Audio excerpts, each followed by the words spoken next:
তুমি রেজাল্ট ভালো করতে চাও, বড় হতে চাও, অথচ যারা রেজাল্ট ভালো করেছে, বড় হয়েছে, তুমি তাদের চেষ্টা, চরিত্র, সাধনার কাছাকাছি যাও না, অর্থাৎ বাস্তবে এমন করো না। তাহলে বড় হওয়ার সম্ভাবনা আছে কি? নাকি স্বপ্নই থেকে যাচ্ছে? বাস্তবে দেখো না, তোমার যে চলন চরিত্রটা আছে, তুমি কি তাদের মতো? ওরা যেমন খুব সচেতন ছিল, যা করেছে বুঝে করেছে, তাই না? তোমাকে যদি দেখা গেল বাড়িতে দেখা গেল তোমাকে বলতে হচ্ছে, এই মাস্টার হোমওয়ার্ক করেছিস, সকালে ওঠ, পড়াশোনা কর, ব্রাশ কর। তোমার যদি এরকম ব্যক্তিত্ব না বোঝায়, তুমি যদি নিজে না বুঝো, তাহলে কি আর রেজাল্ট ভালো হবে নাকি? অচেতন হয়ে যাচ্ছে না? যারা বড় হয়েছে তারা সচেতন ছিল, নিজেরটা নিজে বুঝে নিয়েছে। এই যে মোবাইল দেখছে তোমাকে, মোবাইলটা তোমাকে কেন দিচ্ছে না? জানে নষ্ট হয়ে যাবে, জানেই না, অচেতন হয়ে গেছে, না বুঝলো প্রেম কি, না বুঝলো জীবন কি। যার ফলে কি হচ্ছে, হয়তো মোবাইলে তুমি এমন কিছু দেখছো, এমন কিছু করে যাচ্ছ, জীবনের ক্ষতি হয়। মানে এটা অনেক অল্প আনন্দ করা দরকার, হয়তো ওখানে ডুবে যাচ্ছ। প্রেম করছো, অনেক কথা ফোন করে যাচ্ছ, মেসেজ করে যাচ্ছ, তুমি এটাকে আবার প্রেম ভাবছো, যার না এটা ধ্বংস হয়ে যাচ্ছে। তুমি যে মেসেজ করছো, তুমি যে এতক্ষণে কথা বলছো, তুমি কি প্রেমে জেগে উঠছো কি? আজকে যে ওটা পড়াশোনা ঠিক নেই মনে করো, আরো কত সমস্যা জীবনের, এগুলো সমাধানের চেষ্টা করছো কি? নাকি গল্প করে যাচ্ছ, কি খাবো, কি খাই, কোথায় ঘুরবো, কে কার সাথে প্রেম করে, এগুলা নোংরা গল্প করে যাচ্ছে। এটা তো প্রেমের মধ্যে পড়ে না। আর যদি সত্যি সত্যি আমি প্রেম বুঝতাম, বন্ধুত্ব কাকে বলে, ভালো মন্দ বুঝতাম, তখন নিশ্চয়ই বাবা মার সামনেই আমি ফোন করতে পারতাম। তখন বাবা মাও খুশি হতো যে আমার সন্তান একটা ভালো বন্ধু পেল। আর এসে নোংরা গল্প করলে এগুলা কেউ সহ্য করে না, তখনই তোমাকে বুঝে যায় আর কি, তোর মধ্যে চেতনা আসে না। সব করা যায়, সব করা যায়, মোবাইল করো, মোবাইলে যা খুশি করো, প্রেম করো, বন্ধুত্ব, ঘোরা, সব করতে হয়। কিন্তু আমার জীবনে যাওয়ার যে চরিত্রটা, ব্যক্তিত্ব, এটাকে বজায় রেখে এসব থাক।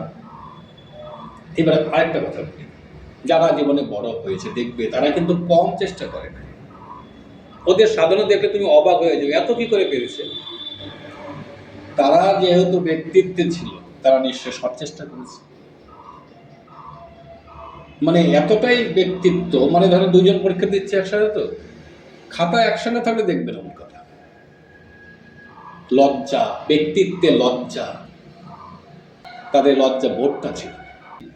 যতক্ষণ না পর্যন্ত এরকম ভাবে সৎ না হচ্ছে, সৎ চেষ্টা না করছো, ভিতরে সৎ কখনোই জানবে না। আমার মধ্যে যে কিছু করার শক্তি আছে, এটা পাবোই না। আর পাইলেই আনন্দ শুরু হয়।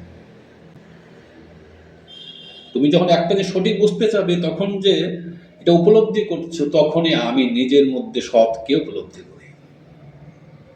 আনন্দ তো এইখানেই হয়।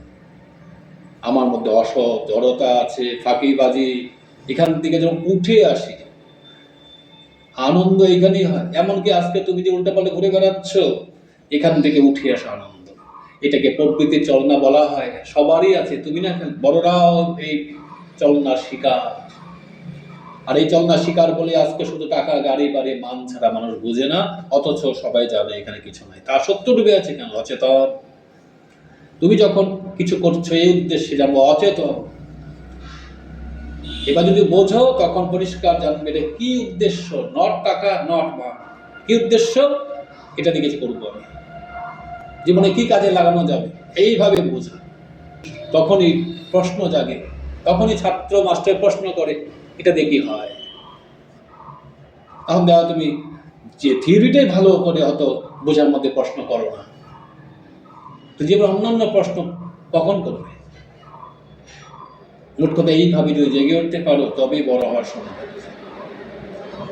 বাস্তবটা উদাহরণ দেখবে, দেখবে একটা ছেলে মাঠে খেলছে, সে বুঝে খেলছে, দায়িত্ব নিয়ে খেলছে, সচেতন হয়ে খেলছে, আনন্দ অবশ্যই পাচ্ছে না, কষ্ট কি করে করছে, পরিশ্রম হচ্ছে, ঘাম ঝরছে, মানে আরো খেলো। আমি বলছি এটাকে জেগে ওঠা আনন্দ বলা হয়, এটাকে ঈশ্বরকে পাওয়া বলা হয়। আমার মধ্যে ঈশ্বরকে পাই, এটাই চেতন হওয়া আনন্দ। তো যে সাধনাই করছো, যদি এমন করো তখন নিশ্চয় আনন্দ পাওয়ারই কথা। আর তুমি যখন এমন ভাবে সাধনা করছো, তখন আমি যে কর্মে আমার নিশ্চয়ই উন্নতি হবে, জীবন তো পাবোই। তখন কি অর্থ মানে অভাব হবে? জাগতিকভাবে কেন ডুবে থাকবো? তখন যতটা দরকার সব এমনি। কিন্তু এখানে ডুবে থেকে সাধনা করলে এটাও যাবে, আর পাইলেও জীবন যাবে। আমার লক্ষ্য ঈশ্বর, এই জগৎ পরিবর্তনশীল, এর মাঝখানেও আমার ব্যক্তিত্বকে, সত্তাকে, ঈশ্বরকে ধরে থাকাই আমার লক্ষ্য। এই জন্যই সবাই বলে, যাই করছো তাকে পাওয়ার জন্য করছো। যদি তোমার চলন চরিত্র মানে কর্ম তাতে নিবেদন করে চলতে পারো। হ্যাঁ, অবশ্যই এই জন্যই অবতার পুরুষরা আসে, এই জন্যই মানুষ দীক্ষা নেয়, কুরু ধরে, এই জীবনকে ধরে থাকার জন্য। এই জন্যই তো গান শোনা, চরণ ছাড়া করো না, তোমার চরণে থাকতে দাও, মানে কি তার চলন চরিত্রটাকে আমি সবসময় ধরে থাকতে চাই। থাকলো, জয় গুরু।